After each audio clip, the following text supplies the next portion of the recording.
ঈদের রাতে 2 রাকাত নামাজের সিজদায় ছোট্ট এই দোয়াটি পড়ুন, আপনি যা চাইবেন আল্লাহ সুবহানাহু ওয়া তাআলা আপনাকে তাই দিয়ে খুশি করে দিবে ইনশাআল্লাহ। প্রিয় ভাইরা আমার, আল্লাহর নবী সাল্লাল্লাহু আলাইহি ওয়াসাল্লাম কয়েকটি রাতের ফজিলতের কথা বলতে গিয়ে রাসূল করিম সাল্লাল্লাহু আলাইহি ওয়াসাল্লাম বলছেন, তোমাদের জন্য 2 ঈদের 2 রাত্রিকে আল্লাহ সুবহানাহু ওয়া তাআলা এত বেশি গুরুত্বপূর্ণ করেছেন। নবী করিম সাল্লাল্লাহু আলাইহি ওয়াসাল্লাম বলেন, যেই ব্যক্তি ঈদের রাত্রিতে আল্লাহ সুবহানাহু ওয়া তাআলার ইবাদতে মশগুল থাকলো, কাল কিয়ামতের মাঠে যখন সমস্ত মানুষের দিলগুলি মরে যাবে, অন্তরগুলি মরে যাবে, সবাই যখন বলবে ইয়া নাফসি ইয়া নাফসি, নবী আলাইহিস সালামরা বলবেন ইয়া নাফসি, বড় বড় বুজুর্গরা পৃথিবীর সমস্ত মানুষেরা যখন বলবে ইয়া নাফসি, আল্লাহর নবী সাল্লাল্লাহু আলাইহি সাল্লাম বলেন, ঈদের রাত্রিতে ইবাদত করার কারণে কিয়ামতের মাঠে সবার দিলগুলি যখন মরে যাবে, তখন তোমার দিলটা জিন্দা থাকবে, আর আল্লাহ সুবহানাহু ওয়া তাআলা হাসতে হাসতে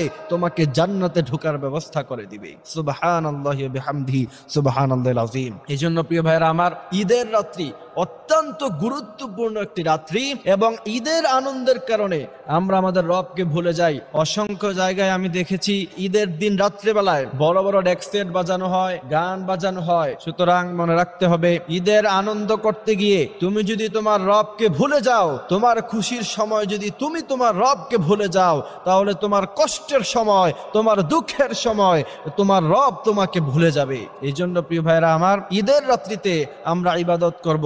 নবী করিম সাল্লাল্লাহু আলাইহি সাল্লাম ঈদের রাত্রিতে ইবাদত করতেন, সাহাবারাও করতেন। এই জন্য আমরাও ঈদের রাত্রিতে ইবাদত করব। এবং ঈদের রাত্রিতে আপনি 2 রাকাত নফল নামাজ পড়বেন, সম্পূর্ণভাবে উত্তম রূপে ওযু করে 2 রাকাত নফল নামাজের সিজদায় আপনি ছোট্ট একটি দোয়া পড়বেন, যেই দোয়ার কথা আল্লাহ সুবহানাহু ওয়া তাআলা স্বয়ং কোরআন আল কারীমের মধ্যে স্পষ্টভাবে ইরশাদ করেন, তোমরা এমন ভাবে দোয়া করো। সেই দোয়াটি হলো, রব্বানা আতিনা ফিদ দুনিয়া হাসানা ওয়া ফিল আখিরাতি হাসানা ওয়া কিনা আযাবান নার। আপনি যখন নফল নামাজের সিজদায় গিয়ে দোয়া পড়বেন, আপনার 2টি ফায়দা হবে। প্রথমত, আপনার দুনিয়াতে পেরেশানি মুক্ত জীবন দান করবেন, আল্লাহ পাক রিজিক দান করবেন। এরপরে আখিরাতে আপনার জন্য আল্লাহ সুবহানাহু ওয়া তাআলা রাখবেন উত্তম ফয়সালা। সুতরাং 2 রাকাত নফল নামাজের সিজদায় কি আপনি পড়বেন, রব্বানা আতিনা ফিদ দুনিয়া হাসানা ওয়া ফিল আখিরাতি হাসানা ওয়া কিনা আযাবান নার।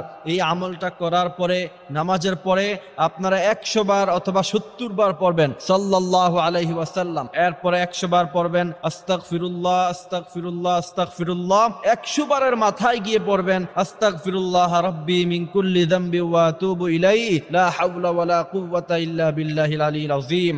এই দোয়াগুলি পড়ার পরে এরপরে আল্লাহর কাছে 2টি হাত তুলে আপনি রবকে বলবেন, হে রব, ঈদের রাত্রিতে সবাই যখন আনন্দে আত্মহারা, সবাই যখন তোমাকে ভুলে গেল, ওই সময় আমি তোমাকে ভুলি নাই, তুমি আমার দোয়াগুলি কবুল করো।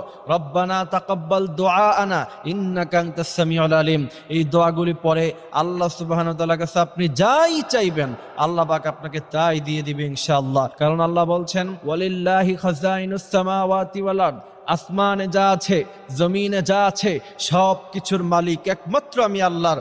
আমি আল্লাহ যারে চাই তাকে কতটুকু দেই, ইন্না রাব্বাকা ইয়াবসুতুর রিজকা লিমান ইয়াশা ওয়া ইয়াকদির ইন্নাহু কানা বিইবাদিহি খাবীরাম বাসীরা। আমি আল্লাহ পাক যাকে চাই তাকে অসংখ্য দেই, অজস্র দেই, তার কোনো নির্ধারিত পরিমাণ থাকে না। আল্লাহ পাক আমাদেরকে সেই কথাগুলি বোঝার, মানার তৌফিক তিনি দান করুক। আমিন।